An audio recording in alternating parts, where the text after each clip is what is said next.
আমরা আওয়ামী লীগ নিষিদ্ধ এই জন্যই চাই, আমরা বিগত 16টা বছর দেখেছি বাংলাদেশে তাওহীদি জনতার উপর যে নির্যাতন নিপীড়নের স্টিম রোলার পরিচালনা করেছে, এটা ইতিহাসের এক জঘন্যতম ন্যাক্কারজনক কাজ। আমরা দেখতে পেরেছি বাংলাদেশে ফ্যাসিস্ট আওয়ামী লীগ সন্ত্রাসী সংগঠন ক্ষমতা আসার পর থেকেই বাংলাদেশের উলামা একরামের উপর এমন কিছু অত্যাচার করেছে যেগুলো ইতিহাসে বিরল। আমরা দেখতে পেরেছি 2009 সালে পিলখানা হত্যাকাণ্ড দেখেছি, আমরা দেখেছি শাপলায় 2013 5ই মে যে রাত্র, সেই রাত্রে এমনভাবে নারকীয় নির্যাতন মুসলমানদের উপর চালিয়েছিল, এটা ফেরাউনও কখনো চালায়নি। এরপর ওয়ালটন আবারও মিলিনিয়ার অফারে ওয়ালটন ফ্রিজ কিনে আপনিও হয়ে যেতে পারেন মিলিয়নিয়ার।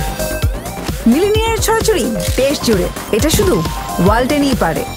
আমরা দেখতে পেরেছি 2024 জুলাই, এই জুলাইতে যে গণহত্যা পরিচালনা করেছে খুনি শেখ হাসিনা, একমাত্র তার ক্ষমতার মসনদকে আঁকড়ে ধরার জন্য, একক আধিপত্য বিস্তার করার জন্য যে ভয়াল পরিস্থিতি তৈরি করেছে, তাকে ধিক্কার জানাই। সরকার কি কেন করছে না এটা সরকার বুঝতেছে, হয়তো বা বিভিন্ন কোনো মত তার চিন্তা ভাবনা থাকতে পারে। তবে আমরা বিশ্বাস করি বাংলাদেশে তাওহীদি জনতা এবং ছাত্র সমাজ যারা 2000 পরিবারের মতন শহীদ হয়েছে, 2000 ছাত্রের মতো শহীদ হয়েছে, প্রত্যেকের একটাই দাবি যে 5 আগস্ট যখনই বাংলাদেশের থেকে হাসিনা হেলিকপ্টারে করে যখন ভারতের উদ্দেশ্যে রওনা দিয়েছে, তখনই বাংলাদেশে এই সন্ত্রাসী সংগঠন আওয়ামী লীগের কবর হয়ে গিয়েছে।